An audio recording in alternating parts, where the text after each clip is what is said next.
Okay, so oh,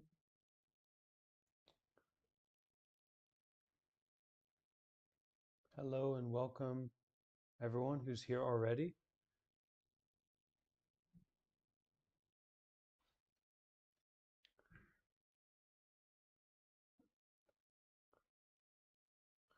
Okay, I see Nuno and Donald, Anushka,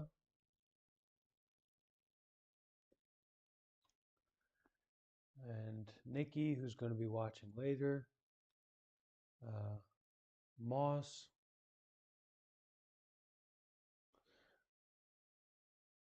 Danny, Francie, Gurjo, Jamie, Anastasia, Lucas, Linda, Courtney, Wessel.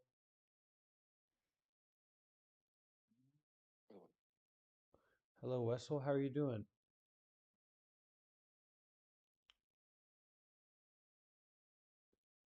Hopefully, all is well on your end.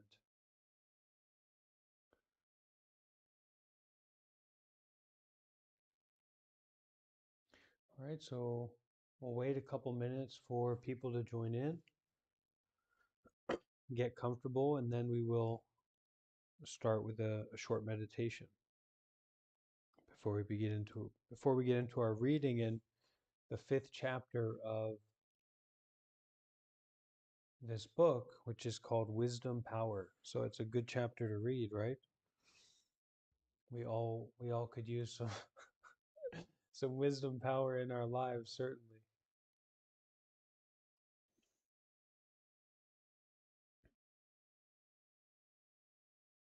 Okay, hi Karan, and Gold, welcome.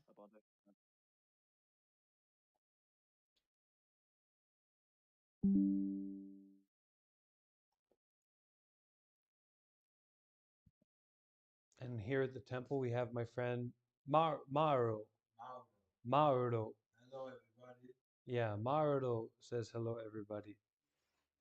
That's an Italian name, not Mario. Okay, hi, Jack and Maddie. I can see you there.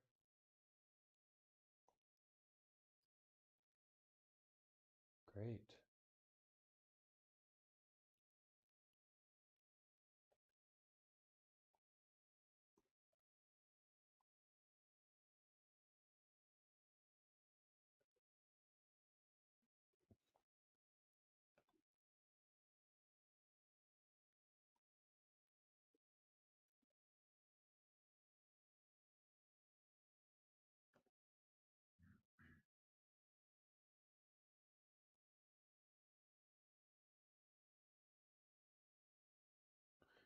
Okay, and Courtney, I see you there.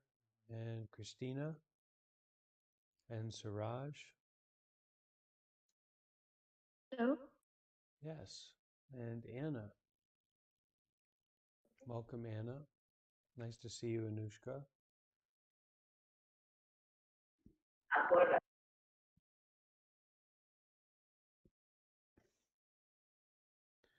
And Steve is here. Hi, Steve. Hmm.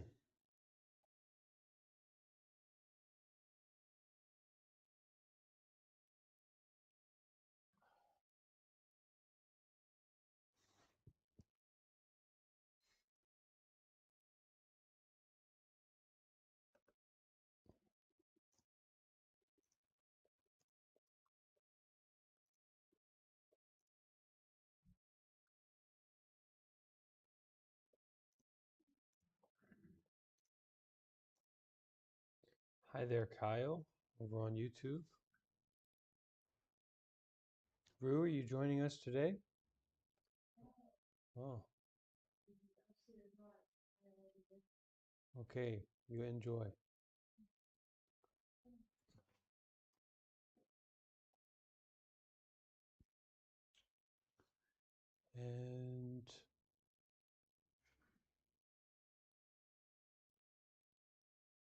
And Korean characters.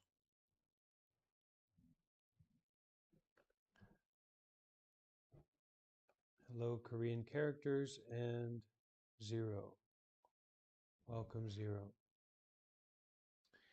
So, I have the katakana. Okay, I'm going to change that a little bit here. Katakana.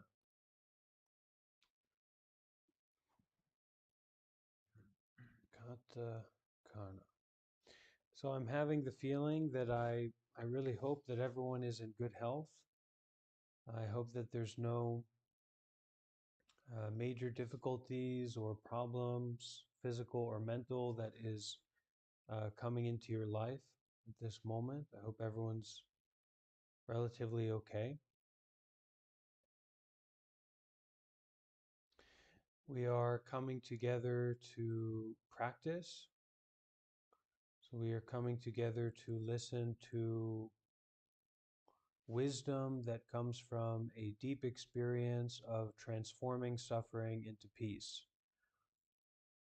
It's not a vague time, it's not a vague gathering, but it has a very particular purpose. Um, and the reason that we are gathering for that purpose, I imagine that we share this, is that we have the wish to end suffering. We have the wish to transform our own suffering. So to do that, we have our own practice, and then we also have listening to the teachings and also being together in community, which can inspire us to practice and to listen to these teachings. So we're all supporting one another in that way.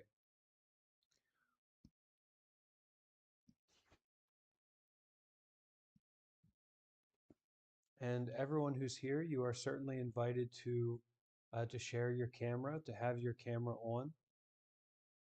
This can bring, in one side, it can bring a sense of accountability so that you may be more attentive, more aware because you are seen. It's just like you're in a space. But also, it's really wonderful if when other people join us here, they can see that we're not just profile pictures gathered together, but we are people who are really showing up for a special kind of practice, um, to deal with our suffering, to wake up, to face our life fully at this moment. So, of course, not everyone can use their camera, but if you can, please do consider to do so as an act of generosity to share that.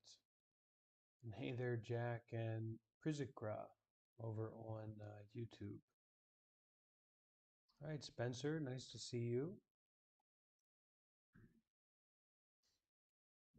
Yeah.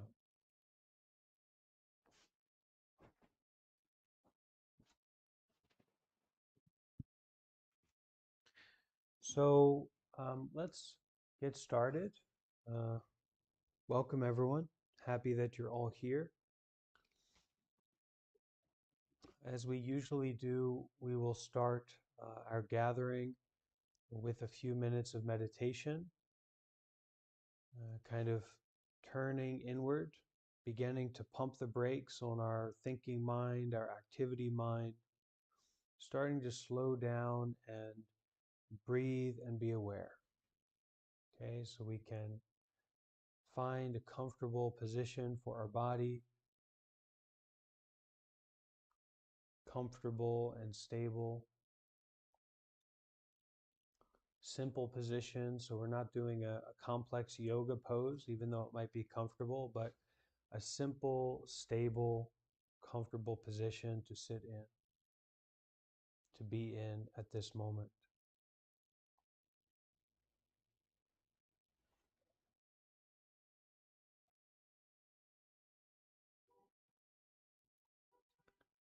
So we find that comfortable position and we can begin to focus on isn't the right word, but become more aware of the breath. Become more aware of the breath and everything that goes along with that, the body.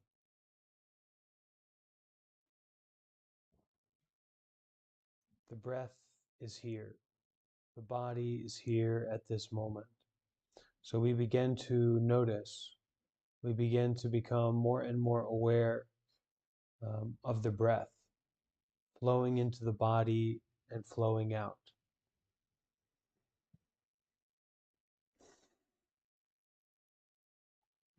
Starting to really notice what's happening right now. And to notice that and become more aware of that from a place of stillness. So the body sitting still at this moment.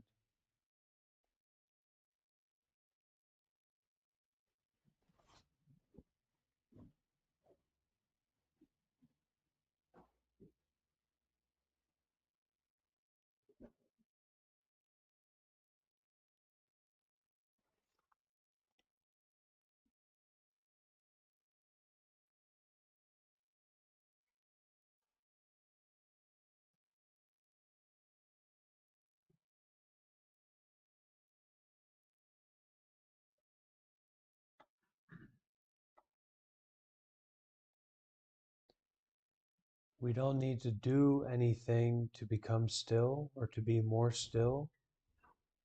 We simply let gravity do its work. Breathing and letting the body settle.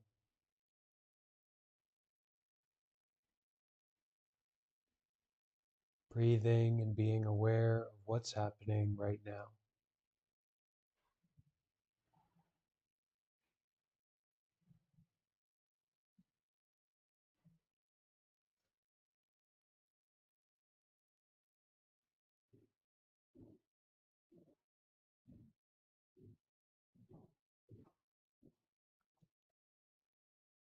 Giving our full attention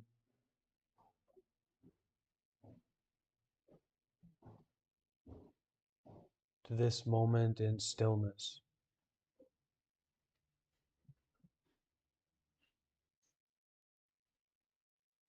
This moment in facing whatever is here.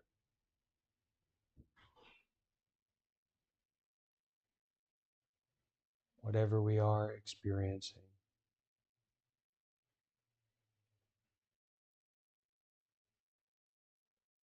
Just sitting, just breathing, just being aware.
In this way, we are not changing the mind. We're not trying to get to a particular point,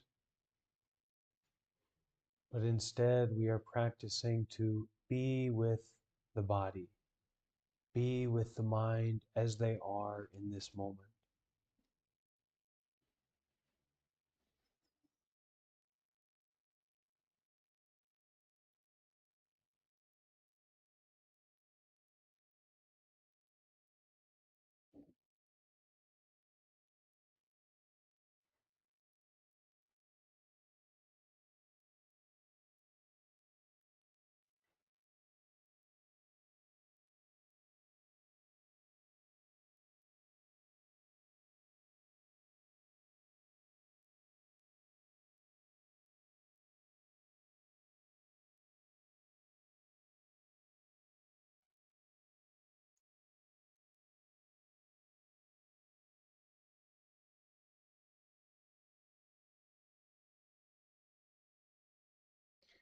Sometimes this is more difficult than others.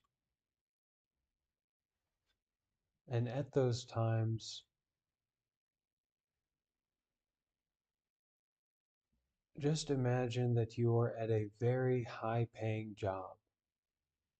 Every minute, every hour, you're making a lot of money. And what is your responsibility? What is your job? To breathe.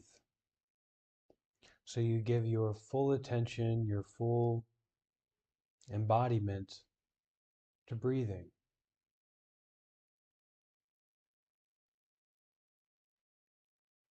There may be people at work trying to distract you. There might be noises. You might have had a bad night. You might be hungover.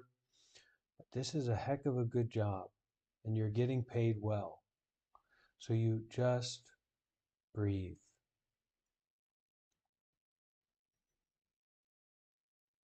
Breathe and make peace with the body and mind as they are right now.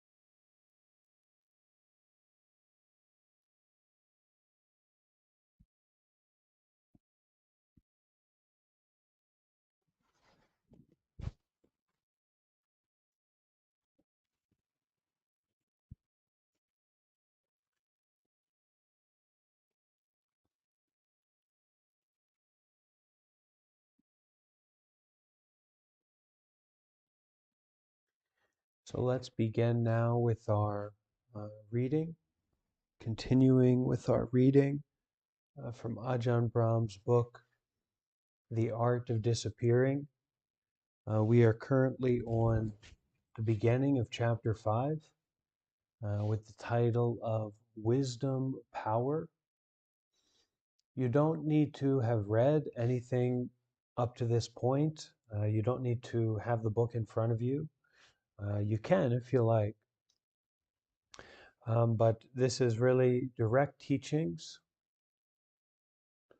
on ending suffering, on waking up, deep wisdom, and what's most important is that we listen deeply. And certainly, if you listen deeply from that place of the breath, the body, the heart, sincerity, you'll get some benefit from this reading for sure. Okay, so let's begin. Wisdom power. In one of my favorite verses in the Dhammapada, it says, "There is no jhana without wisdom." This has the meaning of there's no deep meditation without wisdom. The verse is about using your faculty of wisdom and insight to develop the deeper stages of meditation. Instead of talking about the wisdom that arises from meditation, I want to talk about applying wisdom to the practice of meditation itself. Wisdom can be a powerful tool to help us find the peace, calm, and stillness that take the mind to deeper and deeper levels, eventually allowing us to see the truths of enlightenment. So these deeper and deeper levels are seeing our mind, seeing our reality with more and more clarity, more and more brightness. Not so foggy, not so general, not so vague, but more and more clear, subtle, specific experience of the mind.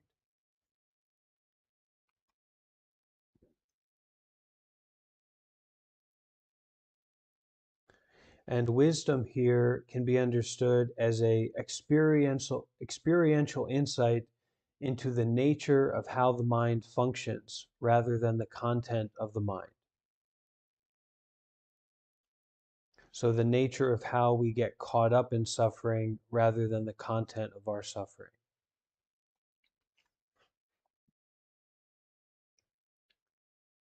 Letting go by understanding suffering. When people meditate, they often use too much force. They just keep bashing away at the same place. Lack of progress isn't always due to insufficient effort or motivation, or too little time spent on the meditation cushion or the walking path. Sometimes it is just that the wisdom isn't sharp enough to get through the problems. And if you only had a bit more wisdom, you would suffer less and achieve deeper states more quickly. Thus, cultivating the faculty of wisdom is extremely important. The first of the Four Noble Truths, as expounded in the Dhamma Kacha Pavatana Sutta, very traditional Buddhist teaching, is the truth of suffering. You have to focus your wisdom faculty on that suffering. So wisdom faculty is maybe we can say your ability to become wise. Your focusing factor, your faculty to be aware of wisdom or to understand more deeply. So you have to focus your wisdom faculty on that suffering. Suffering just is. It has nothing to do with whether or not you're trying to avoid it. Suffering is the nature of the world, the nature of the body, and the nature of the mind.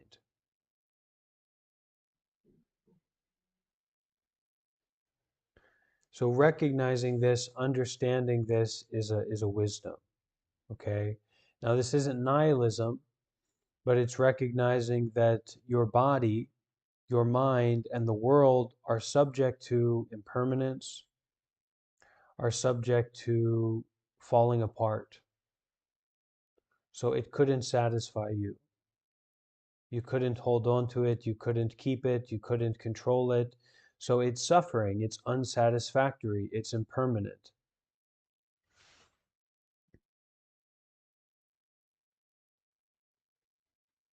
So we can say unsatisfactoriness, total unsatisfactoriness is the nature of the world, the nature of the body, and the nature of the mind.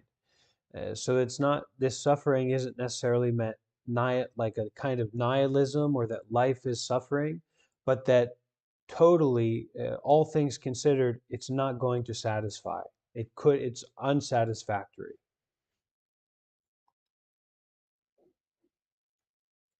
Things don't always go the way you want them to. Occasionally they do, but never as often as you'd like.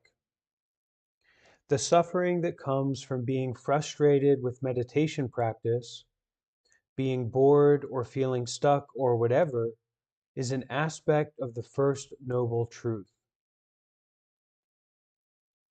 So this experience of frustration, boredom, feeling stuck, or whatever in meditation is an aspect of the First Noble Truth. So it's a wisdom, it's a faculty, it's a access point for wisdom, for deeper understanding. Disappointments, not getting what you want in life, basically the five skandhas, so forms, feelings, perceptions, inclinations, discernment, everything that makes up the body and mind. This is all suffering. So don't force the issue and say, this isn't right. It shouldn't be this way. I'm doing something wrong. Instead, stop, focus, and remind yourself that this is just the nature of things. So that's like flint and steel. Okay, that's like making a spark of wisdom. When you're getting frustrated with your meditation practice, bored, stuck, whatever, And instead of forcing that or trying to control it, this isn't right, I got to do something different, this isn't, I'm doing this wrong. Instead, stop, focus, and remind yourself that bored, feeling stuck, whatever, that this is just the nature of things.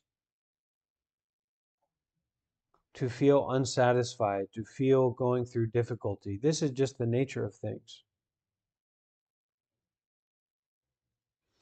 If meditation doesn't go the way you want it to, or if the body is aching or the mind is sleepy, remember, that is just the nature of the mind and the body and the mind. Anyone have a question about this or a comment?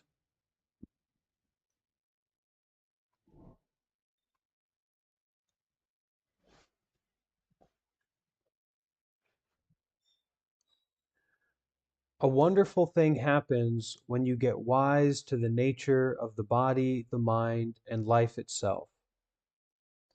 When you realize that it is all just nature, just a process of cause and effect, you also realize that it is not your problem anymore. You see that detachment comes from the wisdom of recognizing the nature of suffering in life. You can't do much about it, so you leave it alone. You learn to leave it alone. People think meditation is, you're powering up to be Super Saiyan, or you're powering up to go to this next level. But actually, from my experience, I would say that this is very true. Um, Sitting and being with the body and mind, you get wise to the nature of the body and mind and life. And as you realize that it's just nature, it's just a process of cause and effect, you also realize that it's not your problem anymore. That you cannot do anything about this difficulty or this unsatisfactoriness or these sufferings that you have in your mind or your body, because that's just the nature of the body and mind, to have suffering, to be unsatisfactory. So you see that detachment comes from the wisdom of recognizing the nature of suffering in life. So detachment comes from being with suffering and recognizing that the nature of the body and mind is unsatisfactoriness, is suffering. So you learn to detach, to let go of the body and mind, to not be so wrapped up in the knot of the body and mind. Because really, you can't do much about it, so you leave it alone. When you leave it alone, you develop the mental attitude that is aware and alert, that watches but doesn't get involved. If you don't arouse the doer in the difficult moments, you are actually turning a bad meditation into a source of future calm. In fact, the whole job of meditation practice is putting effort into how you are experiencing things, not worrying about what you are experiencing. So this is a very clear teaching on the proper approach to meditation. In fact, the whole job of meditation practice is putting effort into how you are experiencing things, not worrying about what you are experiencing. Focus on how you are aware of the hindrances, the desire and ill will, the boredom and frustration. So hindrances, those things that make your practice more difficult to continue. Focus on how you are aware of the difficulties that arise in your practice, the desire for something else, the rejection of what you're experiencing right now, the boredom, the frustration, all this that goes with our meditation practice.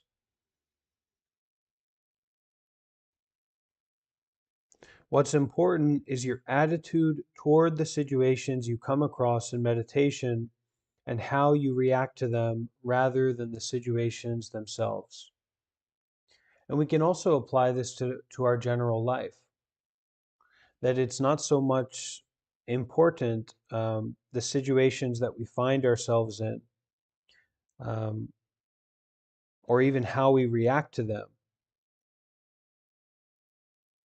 but our attitude towards our reactions and our attitude towards those situations as they arise.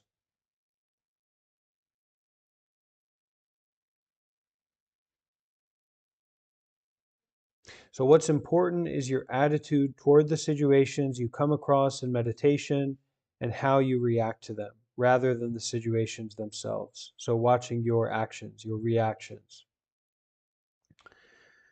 To establish the right attitude, we need to use our wisdom.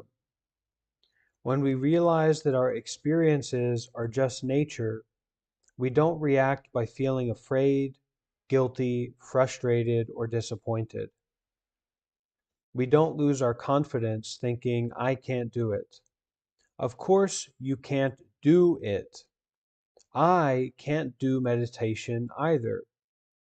Every time Ajahn Brahm starts to meditate, he messes up. But I've got enough wisdom to know that if I step out of the way, a beautiful, clear space appears between me and what I am watching.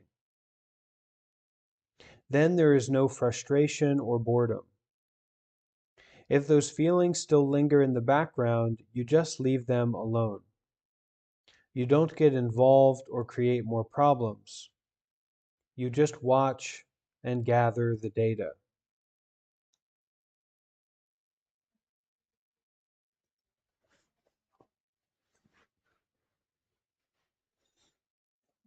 So our attitude towards the situations we come across in meditation, our attitude towards the situations that we find ourselves in life, and looking back, our attitudes towards how we react to those situations, which would be a part of that situation, um, rather than the situations themselves or the content of the mind itself, but how we react to it and our attitude towards it.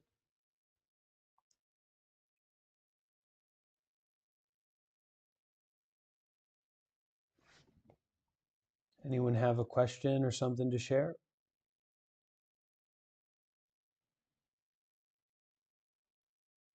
You can type or speak, up to you.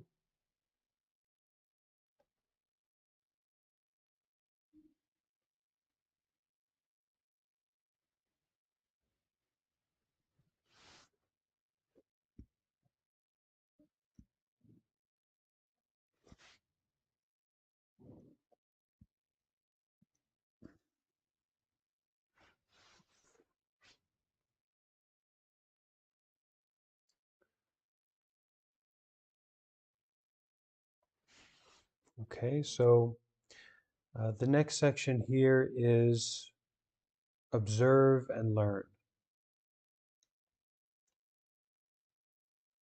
If you are having problems with a wandering mind or a sleepy mind, remember that such negative states arise only to provide an escape from suffering.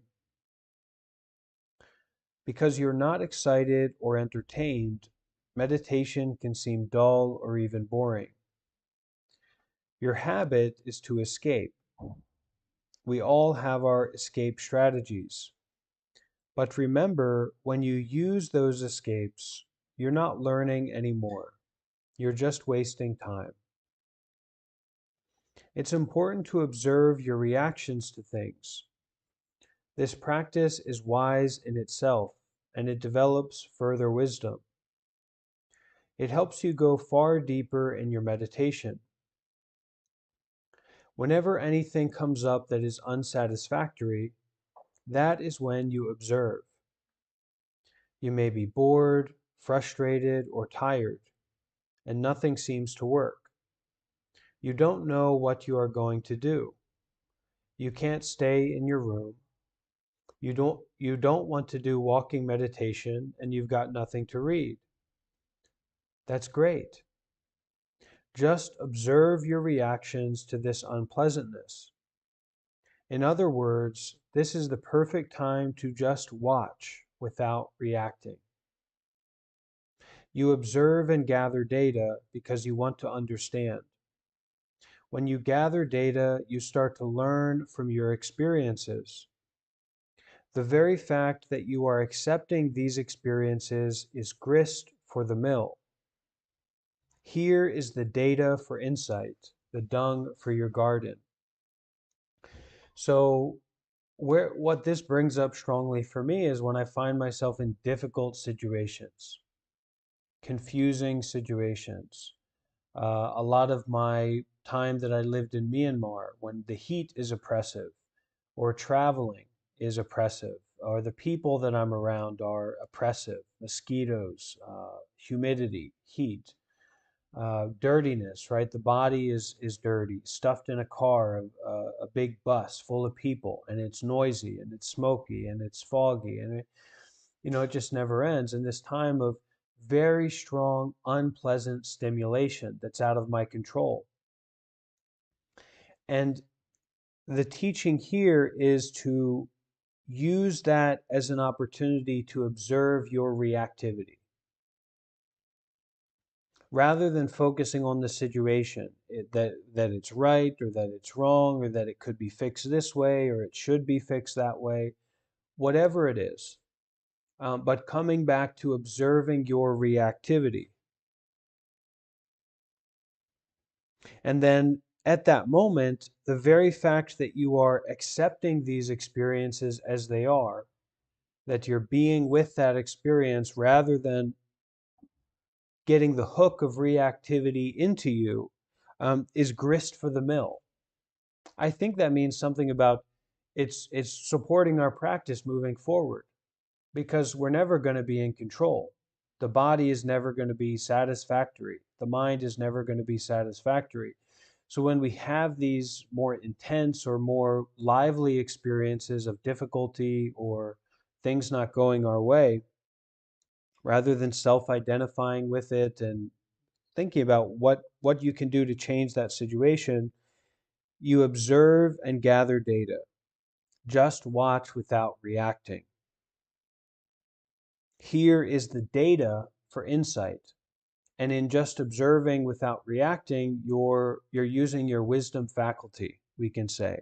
And so this is data, this is direct experience, moment by moment, for insight, for wisdom, for a deeper understanding about the nature of your mind, rather than that temporary situation that's going to be finished in a few moments, right?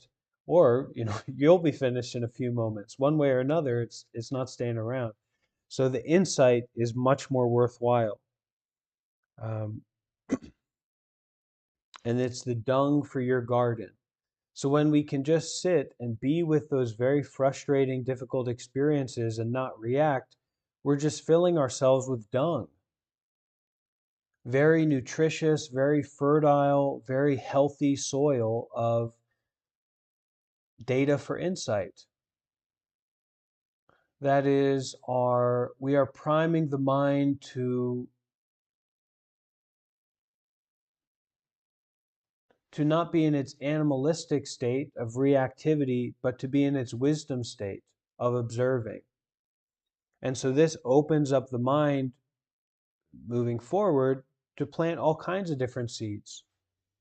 And the seeds to observe and not react moving forward. But also it kinds of, I think of it more in like the lived experience kind of way, where I'm thinking about that bus when I was in Myanmar and I travel with my teacher, and actually I'm going to be in probably a similar situation again soon. And it's just full of people and it's hot and nobody's showered and it's smoky and there's noise and there's all these things going on, right? So if I sat there and didn't react and didn't get involved, it's just like I'm filling myself up with this fertile soil of non-reactivity and just observing and all this data that I'm gathering in and not reacting to. And then later on in the environment, I'm fresh, I'm open, I'm aware. I haven't caused any conflict internally or externally. Where what's the other option of that? You're in a difficult situation with difficult people, and you become a difficult person, right? And you become a difficult situation. And now, even though your mind is no longer disturbed, or the situation is not so longer difficult, you've made yourself a difficult person. And now you've got all these seeds that you've planted in the minds of other people and in the environment of, you protesting, or you kind of, I'm going to fix this, or this needs to change. Well, it is changing, and we can't control how it's going to change. So observing and learning, especially in those quite difficult situations. When you gather data rather than reacting, you start to learn from your experiences. The very fact that you are accepting these experiences is grist for the mill. That is, supports your further practice. Here is the data for insight, the data for a deeper understanding, the dung for your garden, the fertile soil for your practice.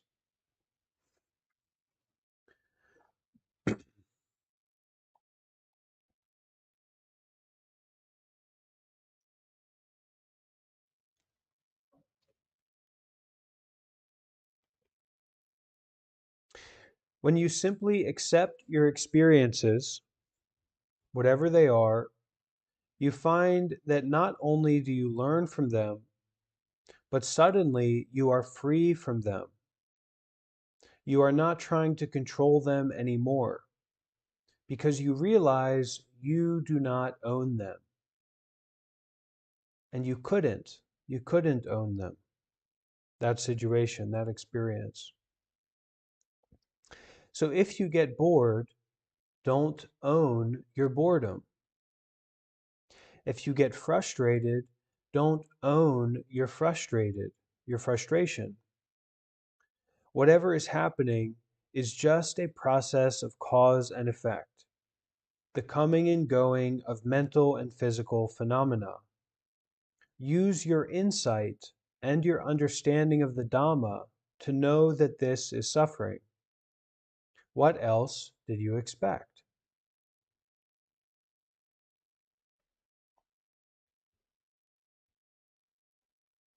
If you think you're going to eliminate it by coming to a monastery or a retreat, then you've come to the wrong place. You don't escape from suffering on a retreat. You face it and disengage from it. So there is a way out, but it is an indirect one. It's when you don't desire to escape that the escape happens.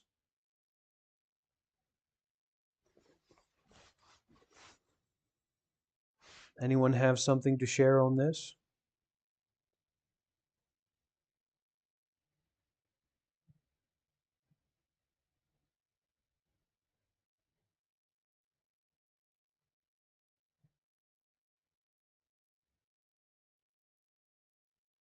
It's when you don't desire to escape that escape happens.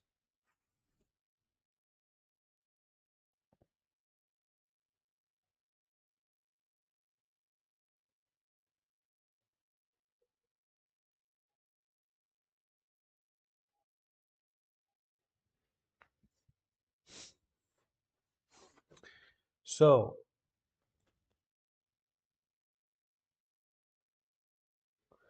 investigate and understand. Wherever you go, wherever you travel, whatever happens in your life, you should know that a change in circumstances never eliminates the suffering. Wherever you go, the problems will always be there with you. This is the nature of life, the play of physical and mental phenomena, and it is nothing you can control. Sometimes the body is sick, sometimes it's tired. Now you are happy, now you are unhappy. That is just the world of feeling. You cannot get complete, utter, unchanging happiness. You may think, one day I'll get into jhana, this deep meditation state, this special meditation state. You may think, one day I'll get into jhana and then I'll be happy. Yes, it's nice when you get into jhana, but then you come out afterward and the bliss is all gone. Whatever you do, even if you experience very deep meditation, it's not the end of suffering. But if you keep watching, insight will arise. The mind learns more about the real problems and how they can be overcome. So whatever you experience in life, just stay with it. And in that sense, I have a feeling that those very difficult experiences, environmental conditions, are actually is a kind of treasure, because it really brings you into life where you don't need to lock yourself into a meditation cushion or a meditation room to find this, disturbance and this difficulty and, facing yourself. But you're able to face yourself just through that, the difficulty of the situation you find yourself in any given moment, in any given activity. So whatever you experience in life, just stay with it. Be with it, face it. One helpful thing about a retreat is the lack of escapes. Because there are few escapes, it is more difficult to run away from the problems that arise. When they do arise, see them as opportunities for investigation.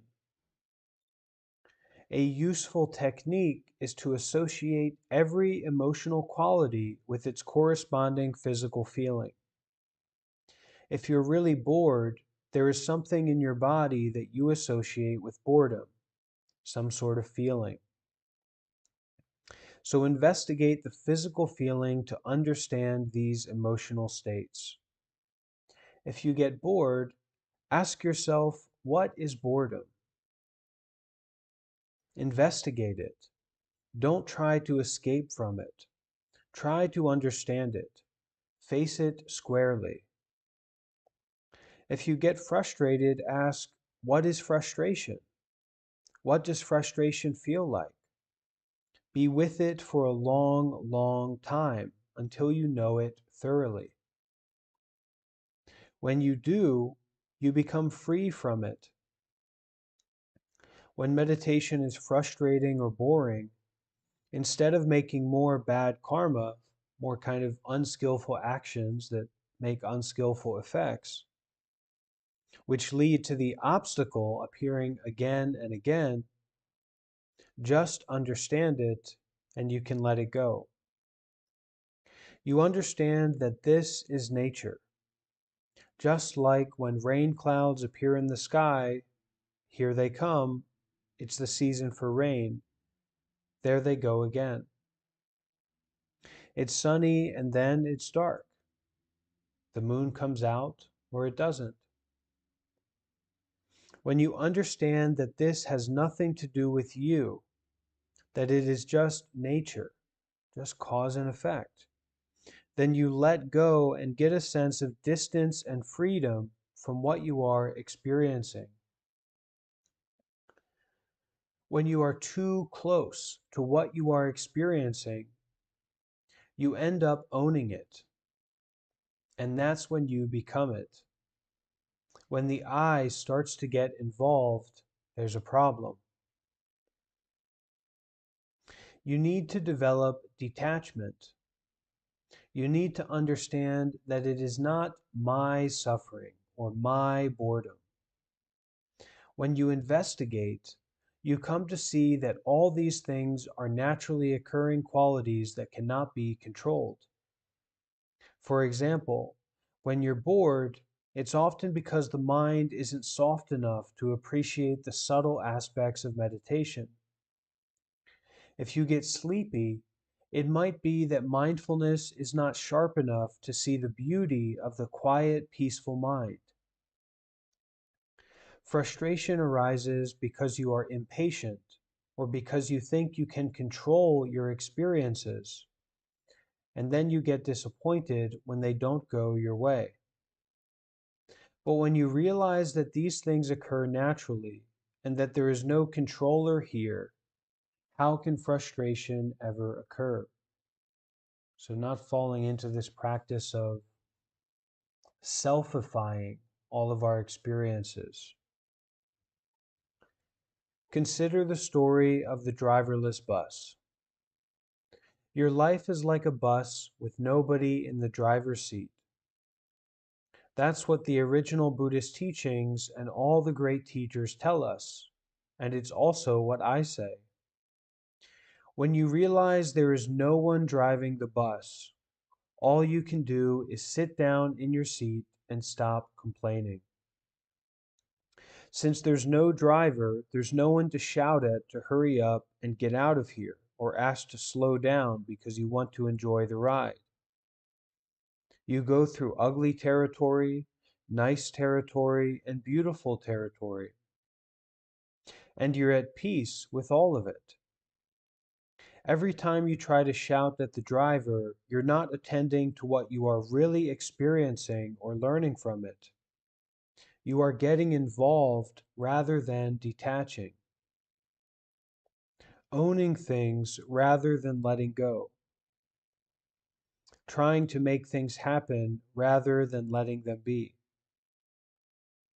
It's the same with meditation practice. Once you recognize that meditation, uh, so you're getting involved rather than detaching, letting go, being aware but not involved, owning things rather than letting go, trying to make things happen rather than letting them be. So if you show up to meditation trying to make things happen, it's not going to work. It's going to be a problem.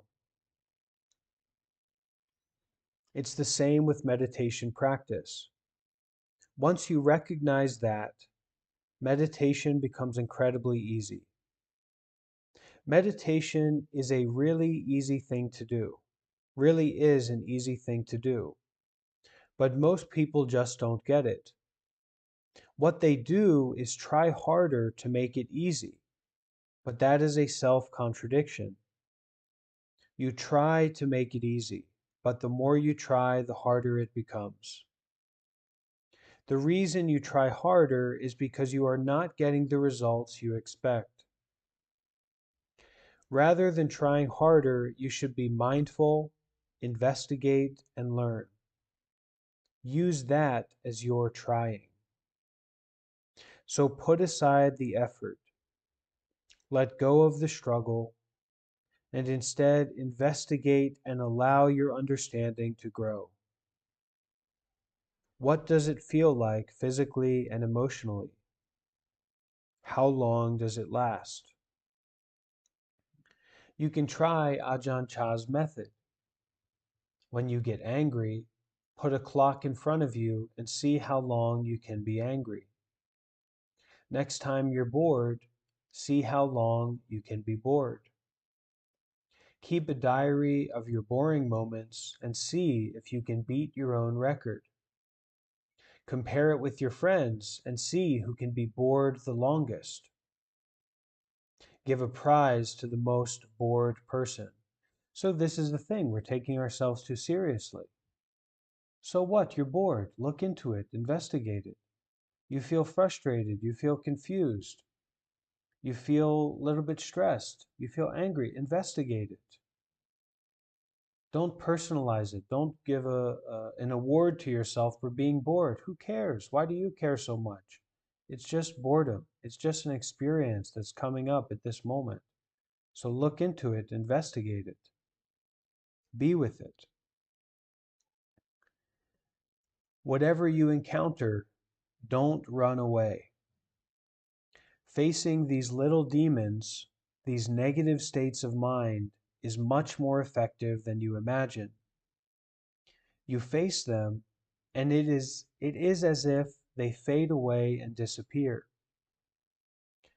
I often say that if you see a ghost, face the ghost nose to nose and say, "Boo." The ghost will run a mile. It's more scared of you than you are of it. When you face the demons in the mind and they disappear, you've gotten through something and you've understood it. You're getting wiser, and that wisdom helps you the next time you meditate. You know exactly what's happening, how the mind works, and how to overcome these bad habits of mind, these echoes of the past.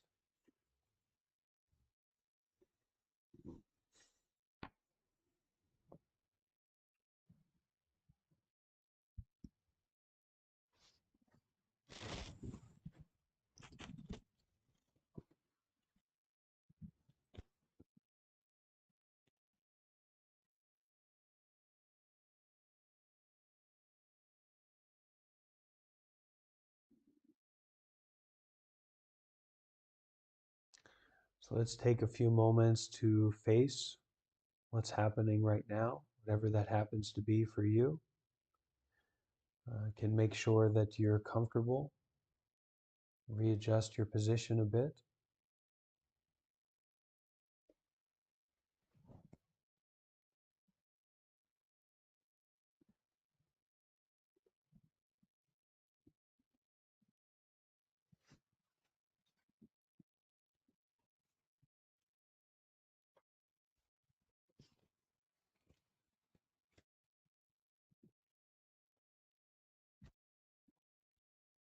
Can be a bit more aware of the body and the breath.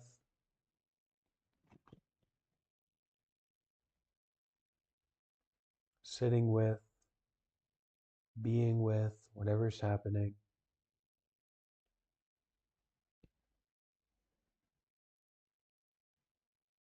Without trying to change or judge it or fix it.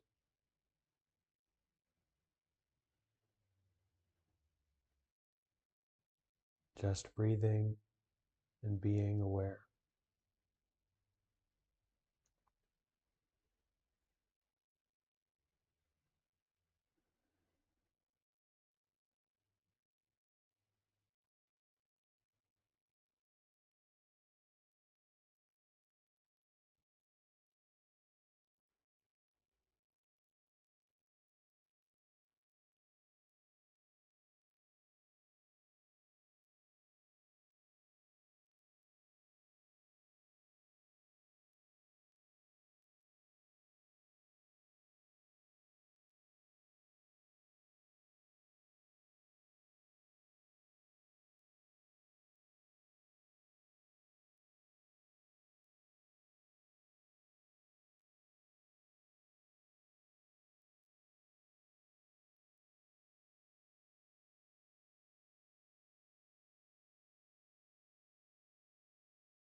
So we have in Buddhism this word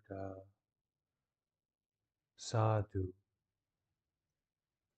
and it has the meaning of excellent, wonderful, well done, good job. And when we finish our group practices together, something that we like to do is say this word together 3 times. We kind of give ourselves a pat on the back. We recognize the skillfulness of what we've done, and we kind of lift it up really high. We appreciate it deeply, and we plant that seed in our life of skillfulness and goodness and appreciation for what we've done. So I invite everyone to bring their hands together. And this is like an act of sincerity and coming together that we bring our hands this way. And you're invited to chant along with me 3 times this word, sadhu. So you can try to join with me as much as you can. Sadhu.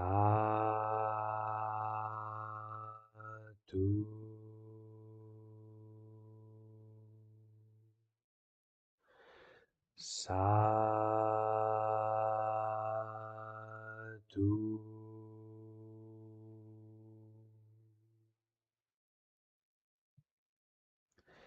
Sadhu.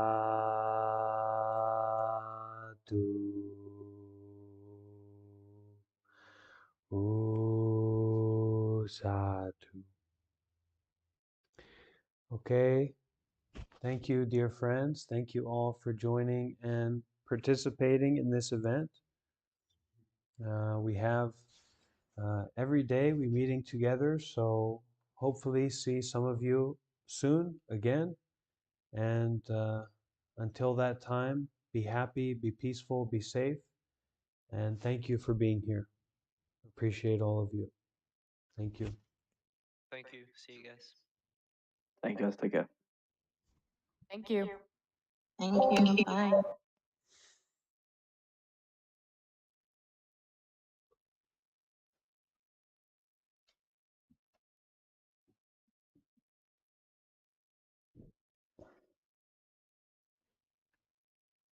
Bye-bye, Vante. Okay, take care. Thank you for being here, for joining. See you soon. Yeah, see you soon.